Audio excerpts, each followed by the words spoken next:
Hello tout le monde, je vous retrouve aujourd'hui dans une nouvelle vidéo dans laquelle je viens vous faire mon bilan de l'année 2016. C'est une vidéo que vous avez certainement vue sur beaucoup de chaînes en ce moment. C'est vraiment la vidéo qui sort le plus sur les chaînes Booktube.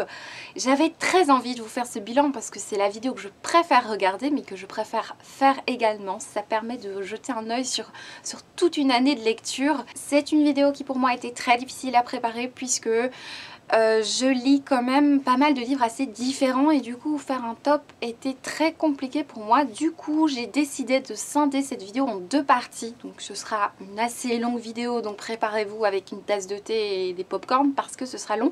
La première partie sera consacrée au tag de Pocket Jeunesse. C'est un tag qui pose des questions plus ou moins précises sur notre année de lecture. Et la deuxième partie ce sera le fameux top. Donc si le tag ne vous intéresse pas, je vous conseille d'aller directement deuxième partie, je vous mets en barre d'informations à quel minutage commence le top de l'année 2016. Je vais commencer par le tag, donc comme ça cette vidéo n'est pas trop longue quand même. Donc, ce tag se nomme Adieu 2016. Je vais tout de suite commencer. La première question c'est: pouvez-vous citer vos 3 lectures préférées de l'année? Et alors je vais faire durer le suspense. Cette question je vais y répondre tout à la fin de la vidéo quand vous verrez la fin de mon top 10. La deuxième question c'est vos 3 plus grandes déceptions. La première, on va dire que c'est une petite déception puisque j'attendais beaucoup de ce livre, on en a beaucoup parlé en bien. Il s'agit de Lux l'Obsidienne, tome 1 de Jennifer Armentrout qui parle de vampires.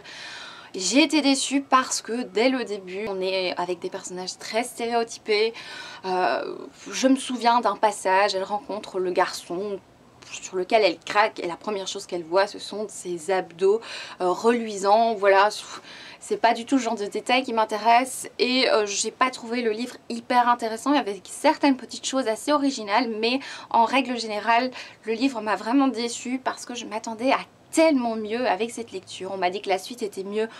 Mais honnêtement, j'ai tellement de livres à lire que j'ai pas envie de lire la suite tout simplement. Ma deuxième grande déception, et vous allez être peut-être surpris puisque quand je vous en ai parlé en update lecture, mon avis était plutôt bon, mais là, après coup, et d'ailleurs j'ai relu quelques passages du livre et je suis assez d'accord avec le fait que c'est une déception. Il s'agit de Ma raison de vivre de Rebecca Donovan. C'est un livre qu'on a énormément vanté. J'ai été déçue par le côté irréaliste de la situation, par le personnage principal qui est assez insupportable. C'est pas un livre que j'ai détesté, pas du tout, puisque c'est un livre que j'ai lu très vite, que j'ai même dévoré. J'ai vraiment passé un très bon moment, mais c'est vrai que il y avait certains moments où j'avais envie de baffer l'héroïne. J'ai trouvé beaucoup de choses un peu exagérées, des situations vraiment complètement exagérées qui m'ont vraiment déplu et qui après coup je me rends compte que en fait c'est plutôt une déception, j'ai pas du tout envie de lire la suite. Et alors une autre déception, il s'agit d'un service presse qui vendait du rêve avec une très belle couverture d'ailleurs. Et comment vous dire que je pense que c'est une de mes pires lectures de l'année 2016. C'est peut-être pas la pire, je vais quand même pas exagérer, mais c'est une des lectures qui m'a causé le plus de problèmes. C'est Movie Star saison 1. De Alex Cartier. Alors c'est un ton très humoristique mais moi j'ai pas du tout accroché à certaines scènes, à certains passages j'ai trouvé assez malsain. Peut-être que je suis un petit peu, peut-être fleur bleue, j'en sais rien, mais certains passages m'ont vraiment posé problème. Je vais pas vous en dire plus, j'en ai déjà parlé dans un update lecture, mais ça fait partie de mes déceptions de 2016. La troisième question, c'est le meilleur roman Pocket Jeunesse lu cette année. J'ai voulu essayer de mettre un livre dont je ne parlerai pas dans le top, mais malheureusement, j'ai pas trouvé en fait un autre Pocket Jeunesse qui m'a plu autant que celui-là. Il s'agit de Cinder de Marissa Meyer. Je dirais même que Cress, que je ne peux pas vous présenter puisque je l'ai en format e-book, était un de mes meilleurs romans Pocket Jeunesse. Quatrième question, votre livre préféré dans un genre qui n'est pas votre préféré. J'ai longuement, quand j'étais plus jeune, lu énormément de romans. C'était vraiment mon genre préféré, mais depuis ces 2 dernières années, la romance c'est un genre vers lequel j'aime me tourner de temps en temps, mais pas tout le temps. Voilà, c'est un genre qui me lasse assez vite. Et cette année, j'en ai lu peut-être 8-9 et une de mes romances préférées, ça a été Wallbanger de Alice Clayton, qui était une romance très humoristique que j'ai beaucoup aimée parce que j'ai aimé la manière dont c'était écrit, la manière dont c'était abordé et aussi différentes libertés dans le style et dans la forme en fait du livre. On variait un petit peu la narration en fait tout simplement et c'est un livre que j'ai pas mal aimé. Certes il y avait des clichés mais c'est une romance après tout, mais c'est un de mes meilleurs souvenirs en fait dans la romance pour cette année. Je sais qu'il y a une suite, malheureusement c'est une suite que j'ai pas du tout envie de lire parce que pour moi ils finissent ensemble, j'ai pas envie de savoir ce qui se passe dans leur couple, voilà. Ils finissent ensemble, pour moi c'est très bien, j'ai pas envie d'avoir un deuxième ou un troisième tome où ils se disputent, où il leur arrive des trucs. Je suis contente comme ça. Le meilleur nouvel auteur lu, ça a été très difficile pour moi de répondre à cette question également. Je pense notamment à Julia Emtin avec Résilience, puisque dès les premières pages, j'ai adoré sa plume qui est très efficace, une plume très sûre et vraiment très percutante, et j'ai beaucoup aimé. Sinon j'ai pensé également à Barbara Hubble parce que j'aime également sa plume qui ici est plus simple, plus accessible peut-être. Barbara Hubble sait écrire un livre page turner, elle est vraiment très douée pour ça, donc c'est peut-être un des meilleurs auteurs lus cette année. Le premier roman lu en 2016, il s'agit de La véritable histoire de Noël de Marco Leno, qui est ce livre-là publié chez Michel Lafon, qui a été une excellente découverte pour le début de l'année 2016. Ça a commencé vraiment bien avec cette lecture. Le dernier livre lu en 2016, il s'agit de Winter de Marissa Meyer. Alors je ne l'ai pas fini, donc on peut pas dire que c'est le dernier livre lu. J'étais toujours en train de lire Le Gang des rêves également.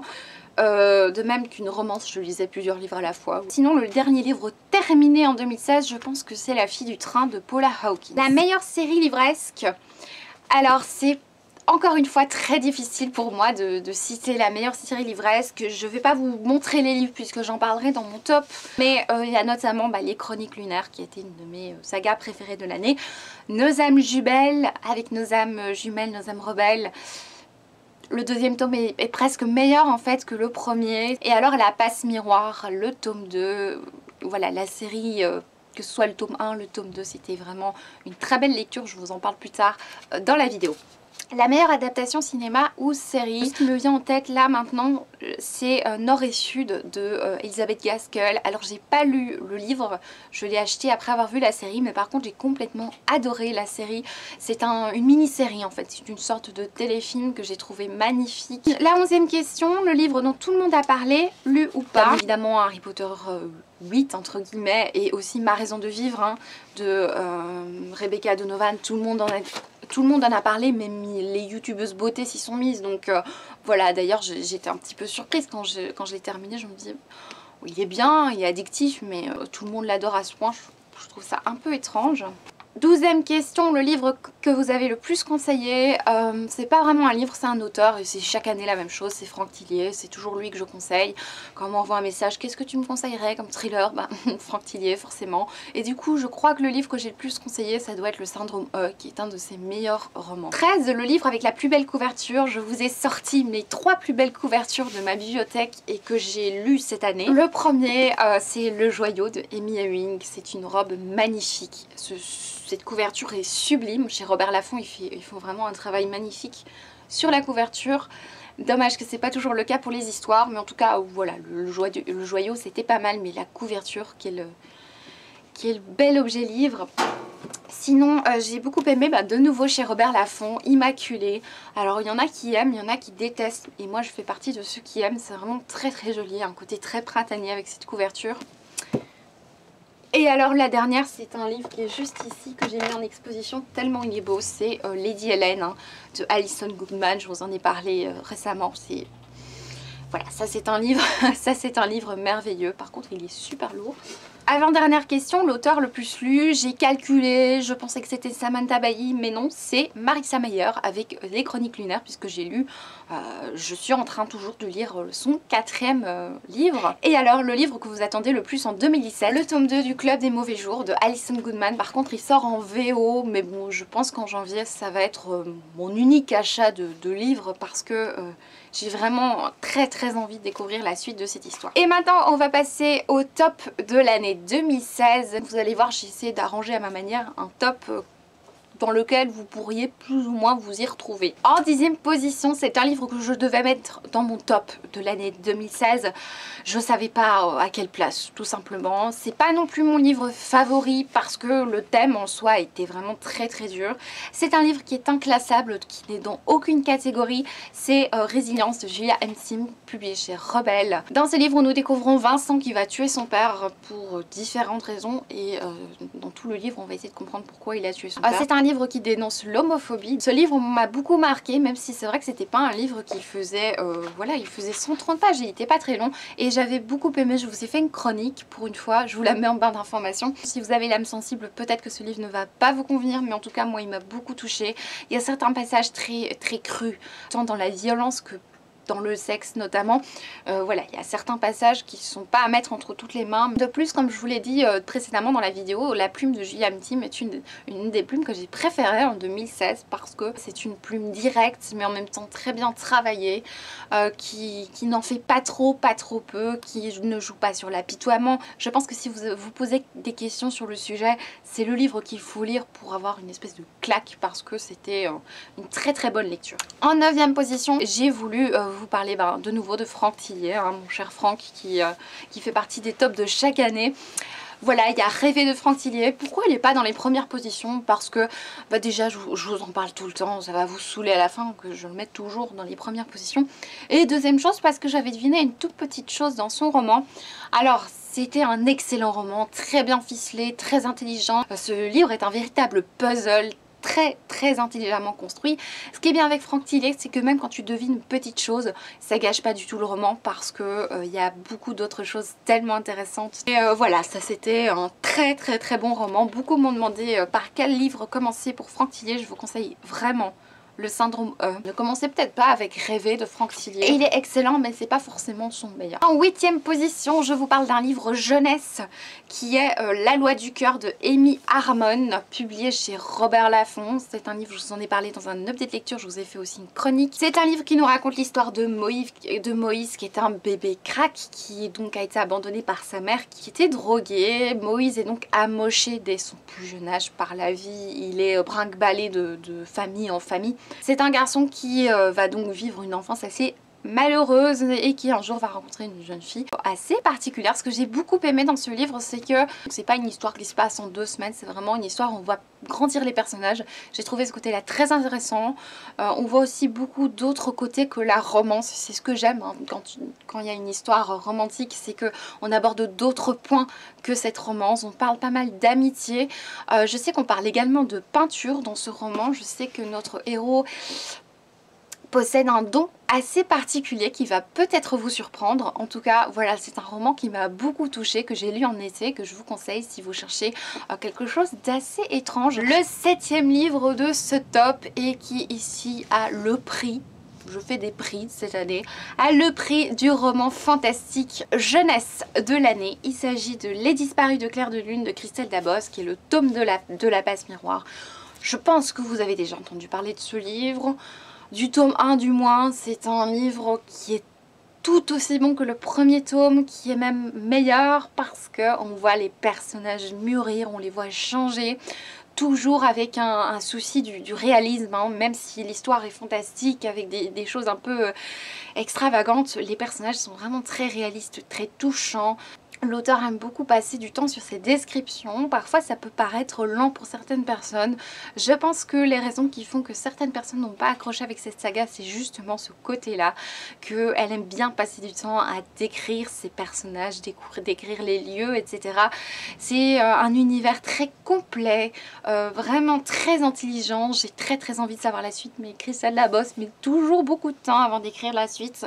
Là, il s'agit d'un excellent livre avec une très belle mythologie. C'est vraiment le prix du livre fantastique jeunesse de l'année 2016 pour ma part. En 6e position, on a encore un livre que vous avez vu dans mon top de l'année 2015. En tout cas, il s'agit du tome 2 cette fois-ci. Il s'agit de Nos âmes rebelles, qui est le tome 2 de cette fameuse saga Nos âmes jumelles, Nos âmes rebelles. C'est un livre destiné à la jeunesse qui nous raconte l'histoire d'une amitié entre deux jeunes filles qui vivent toutes les deux une passion, l'une pour l'écriture et l'une pour le dessin. Même si c'est destiné à la jeunesse, ça m'a pas empêché d'adorer ce livre à nouveau quand je l'ai terminé. C'était un véritable coup de cœur. Les personnages sont très humains, ils sont très réalistes. On a vraiment l'impression de passer un moment avec des copines. Je ne sais pas quoi vous dire de plus pour ces deux romans, si ce n'est que, ben voilà, lisez-les tout simplement. En 5e position, nous avons le livre que je vais appeler le prix en fait du livre jeunesse de l'année. Le livre jeunesse qui m'a le plus touchée, qui qui m'a fait rire, qui m'a fait vivre beaucoup d'émotions et vous allez être très surpris parce que c'est un livre que vous n'avez pas vu dans des updates. J'avais pas eu l'occasion de vous le chroniquer. Il s'agit de Le Journal d'Aurélie Laflamme, tome 1, Extraterrestre ou presque, de India Desjardins.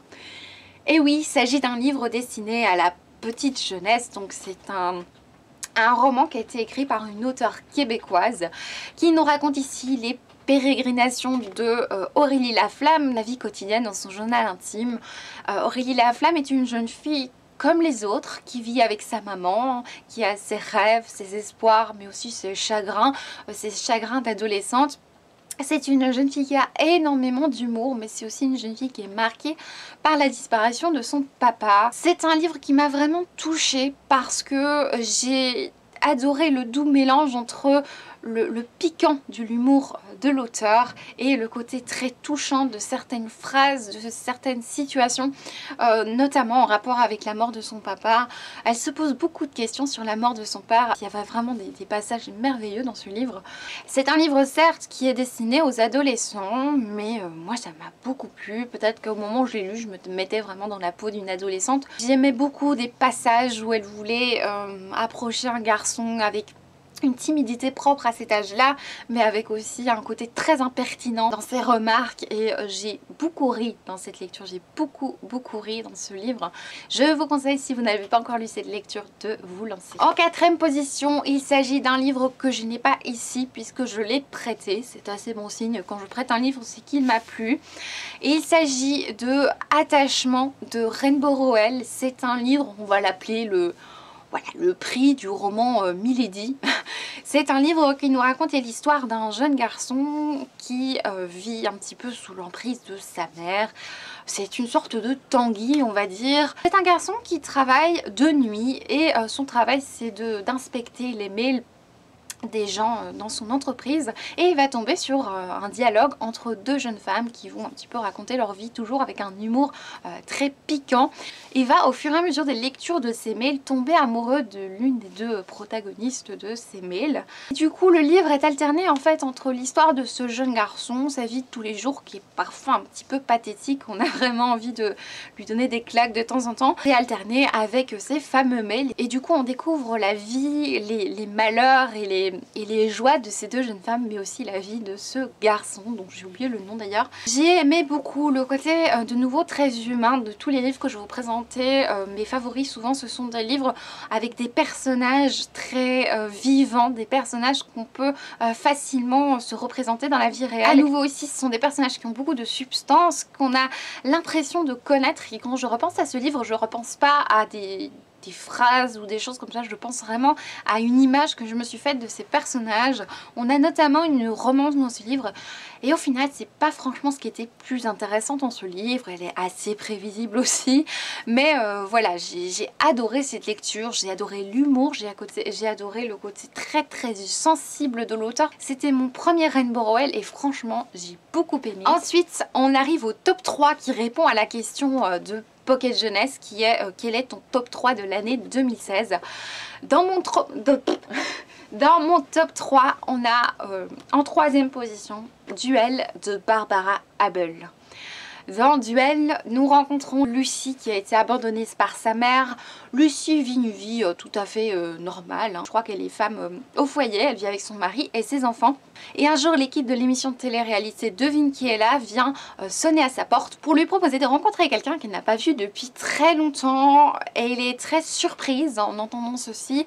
Et évidemment, cette rencontre lors de l'émission de télé-réalité va donner lieu à beaucoup d'événements. Avec cette lecture, on est dans une histoire très familiale, on est dans un cocon familial où on découvre la vie de famille de notre héroïne notamment. Et évidemment, c'est un thriller, donc il va se passer quelque chose avec une fin, mais complètement bouffe. J'ai complètement adoré ce thriller, c'était un de mes meilleurs de cette année, avec une espèce de switch final qui m'a complètement choquée. C'est une des premières révélations qu'on a, ça m'a vraiment choquée, je m'attendais pas du tout à ça. Et du coup voilà, rien que pour ça je vous conseille cette lecture. Comme je vous l'ai dit, Barbara Hubble, c'est un style très accessible, très facile à lire, mais sans être trop simpliste non plus. C'est très agréable. On est en Belgique il me semble ici, hein. C'est une auteure belge de toute façon, donc un petit cocorico. Ça c'est ma troisième meilleure lecture de l'année 2016. Ensuite on va passer au deuxième meilleur livre pour ma part, en tout cas en 2016. C'est un livre pour lequel je vais mettre également un prix. Ce sera le prix du livre fantasy. Alors c'est pas de la fantasy à la Game of Thrones ou Seigneur des Anneaux, mais on va dire que c'est de la fantasy romance. Voilà, il y a une romance également dedans. C'est le livre Le Poison écarlate de Maria V. Snyder, Les Portes du Secret, tome 1. Dans ce livre, on est dans un monde inventé, donc comme souvent dans la fantasy. Nous suivons l'histoire de Helena, qui est une jeune femme qui va se faire exécuter. J'ai un petit peu oublié les raisons. Au début du livre, son exécution est imminente, donc elle va se faire, je pense, pendre. Mais quelqu'un va la sauver en dernière minute et va lui proposer de travailler à son compte. Et du coup, elle va devenir goûteuse. Pour devenir goûteuse, elle va devoir goûter pas mal de poisons pour essayer de s'habituer à les reconnaître dans les plats. Du coup c'est un métier qui est tout aussi risqué que la pendaison, puisqu'elle risque à chaque moment de se faire empoisonner. Pour être sûre qu'elle ne s'enfuit pas, qui va l'aider à devenir goûteuse, va lui donner un poison dont il est le seul à connaître l'antidote. Elle a besoin d'un antidote tous les jours pour survivre, parce que si elle s'enfuit au bout de, je pense, quelques jours, elle meurt tout simplement. Donc elle est obligée de rester près de ce maître. Et ce livre, je l'ai trouvé vraiment très intéressant, déjà parce qu'on est dans une mythologie que j'ai beaucoup aimé, un univers que j'ai adoré. À nouveau, les personnages sont très intéressants. J'ai un petit peu oublié tous les noms parce que ça fait très longtemps que j'ai lu ce livre, mais j'ai adoré les personnages secondaires. J'avais beaucoup aimé la plume de l'auteur. Bon, ici il s'agit d'une traduction bien entendu, mais j'avais beaucoup aimé la manière dont c'était écrit, dont c'était amené. J'avais aimé aussi le côté très progressif de la relation entre la jeune fille et l'homme, le protagoniste masculin avec lequel elle va avoir des affinités ou plus. La romance ne prend pas une trop grande importance dans cette histoire où il y a des petites machinations politiques, des petites choses. Voilà, elle va devoir surveiller les uns, elle va devoir se méfier des autres parce qu'il y a pas mal de gens qui lui en veulent, puisqu'elle travaille pour quelqu'un qui est pas forcément aimé. C'est un livre que j'ai trouvé palpitant, j'ai beaucoup aimé, il y a pas mal d'aventures avec des personnages très intéressants. En tout cas, c'est un de mes livres favoris de l'année 2016. Si vous me suivez depuis quelques semaines ou quelques mois, vous doutez maintenant du premier livre, du livre qui est vraiment mon livre favori de l'année 2016. C'est le livre auquel je vais accorder le prix du thriller de l'année 2016, en tout cas le prix du policier plutôt. Il s'agit de Nymphéa Noire de Michel Bussy. C'est un livre qui nous parle d'un meurtre, d'une enquête sur un meurtre. Je pense que l'histoire au final n'est pas si importante que ça. Ce qui est important, c'est que ça se passe dans le village de Giverny, le village de Claude Monet. Michel Bussy va pas mal décrire ce village avec beaucoup de poésie, je l'ai trouvé. On a vraiment l'impression d'y être. D'ailleurs, quand j'ai fini le livre, la première chose que j'avais envie de faire, c'était voyager et aller à Giverny. J'ai beaucoup aimé les personnages qui sont vraiment très intéressants. C'est pas forcément des personnages stéréotypés qu'on a rencontrés dans tous les thrillers, dans tous les policiers. Je parle de thriller, mais on va plutôt parler d'un policier parce qu'il n'y a pas le côté angoissant qu'il y a dans un Barbara Hubble, notamment dans Duel. Ça, c'est un véritable thriller ici. C'est plus une enquête policière dans laquelle il va y avoir de temps en temps des actions assez dramatiques, mais ça va au niveau du drame. Il n'y a pas des choses trop horribles, je trouvais, dans ce livre. Ce que j'ai beaucoup aimé, ce sont les retournements de situation et surtout la révélation finale, tout simplement. Je ne vous en dis pas plus. J'ai pas envie de vous spoiler, mais ce livre a été vraiment une excellente lecture. J'ai trouvé l'auteur d'une grande intelligence. Moi qui lis beaucoup de policiers, de thrillers, j'ai été surprise par la fin, donc je suis vraiment satisfaite. Certains disent qu'il est moins bon qu'un avion sans aile. Je trouvais vraiment que Nymphéa Noire était meilleur. Je le trouvais vraiment beaucoup plus surprenant et avec beaucoup plus de charme aussi, avec le côté peinture. La peinture a une grande importance dans ce livre. Voilà pour ce top de l'année 2016. Je ne vais pas vous parler de résolution de l'année 2016 parce que voilà, c'est pas le genre de choses que je trouve hyper intéressante à voir sur YouTube. Le seul truc que je voulais vous dire, c'est que je sais que l'année dernière j'ai essayé d'avoir un souci pour alterner la vidéo beauté avec la vidéo livre, avec à chaque fois l'alternance, et parfois ça m'a posé pas mal de problèmes parce que j'avais plein de vidéos livres dans ma tête comme idée et très peu de vidéos beauté. Du coup, une de mes résolutions 2017, ce sera: tant pis si je publiais 3 vidéos livres, si j'ai pas envie de publier de vidéos beauté, je n'en publie pas. Elles ne seront que mieux acceptées, je pense, parce que c'est vrai que parfois je les publie à contre-cœur parce que je devais, et je pense que ça, ce sera une résolution que vous verrez. Il y aura peut-être 2 vidéos livres d'affilée parce que j'ai plein d'idées pour les livres et en ce moment j'ai aucune idée pour la beauté au naturel. Donc voilà, je vous retrouve bientôt pour une prochaine vidéo. Ciao!